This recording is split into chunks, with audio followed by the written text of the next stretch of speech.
નમસ્કાર વિદ્યાર્થી મિત્રો, 10મું ધોરણ અને સામાજિક વિજ્ઞાન અને પાઠ 10મો છે ભારત કૃષિ.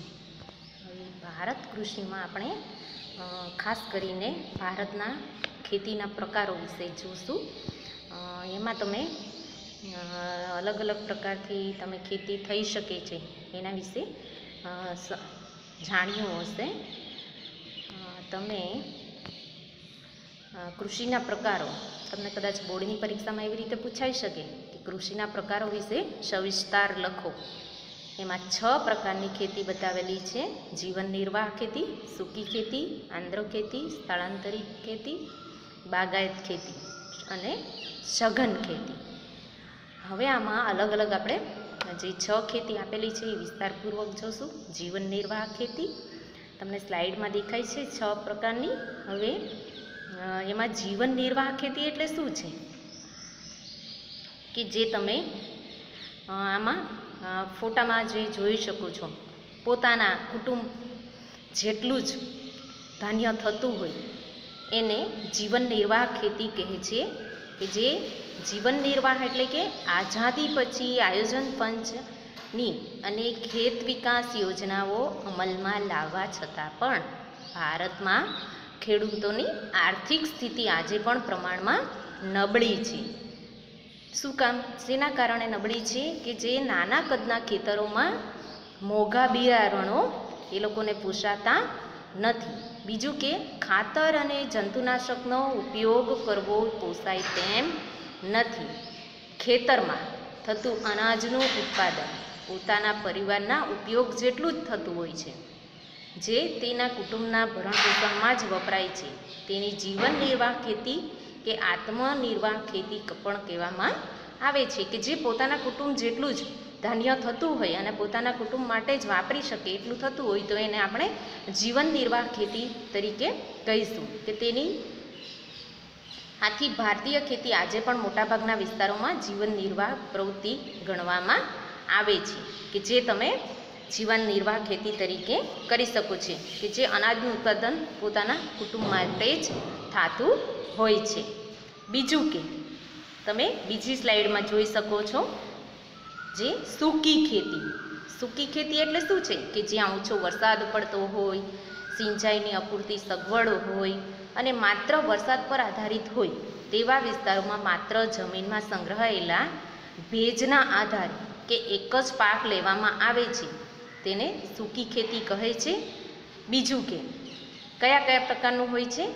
જુવાર, બાજરી, કઠોળ જેવા પાણીની ઓછી જરૂરિયાતવાળા પાકોની ખેતી થાય છે. અને ગુજરાતના ભાલ પ્રદેશમાં ચોમાસું પૂરું થાય બાદ ભેજવાળી જમીનમાં આ રીતે ઘઉં અને ચણાનો પાક લેવામાં આવે છે. કે જે તમે આમાં જોઈ શકો છો. ત્યાર પછી છે કે આંધ્ર ખેતી એટલે કે જ્યાં વરસાદનું પ્રમાણ વધુ, એટલે કે બધા જ સમયમાં એના પાણીનું પ્રમાણ વધુ, જ્યાં ભેજવાળી સતત રહેતી હોય જમીન, એવી જમીન કે જ્યાં સિંચાઈની સગવડ પણ વધુ છે તેવા વિસ્તારોમાં આંધ્ર ખેતી એટલે કે તમે આને જોઈ શકો છો. આંધ્ર ખેતી કહેવામાં આવે છે કે જે વરસાદ ન પડે કે પાછો પડે ત્યારે સિંચાઈ દ્વારા વર્ષમાં એક કરતાં વધુ પાક લઈ શકાય છે. જેમાં ડાંગર, શેરડી, કપાસ, ઘઉં, શાકભાજી વગેરે જેવી ખેતી કરી શકાય છે. તો એમાં તમે જ્યાં આંધ્ર ખેતી એટલે કે સતત ભેજવાળી જમીન રહેતી હોય એને કહેવામાં આવે છે.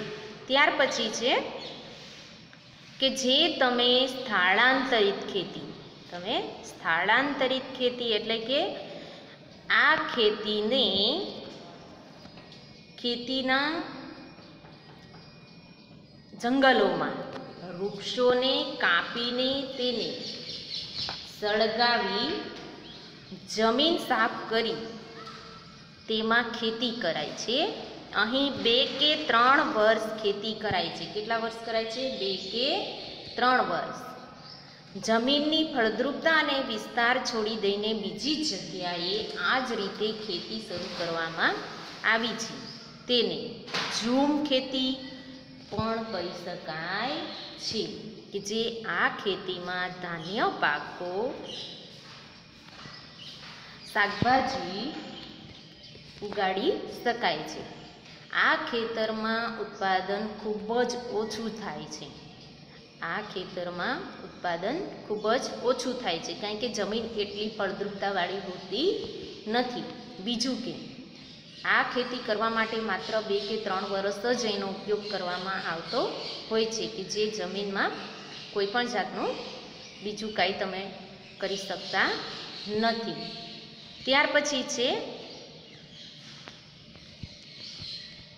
આ રીતે તમે જોઈ શકો છો કે જે જંગલોને સળગાવવામાં આવે છે અને ત્યાર પછી એમાં જે પણ ફળ ફૂલ પાન હોય એને સળગાવી અને ત્યાર પછી એની ત્યાં ખેતી કરવામાં આવતી હોય છે.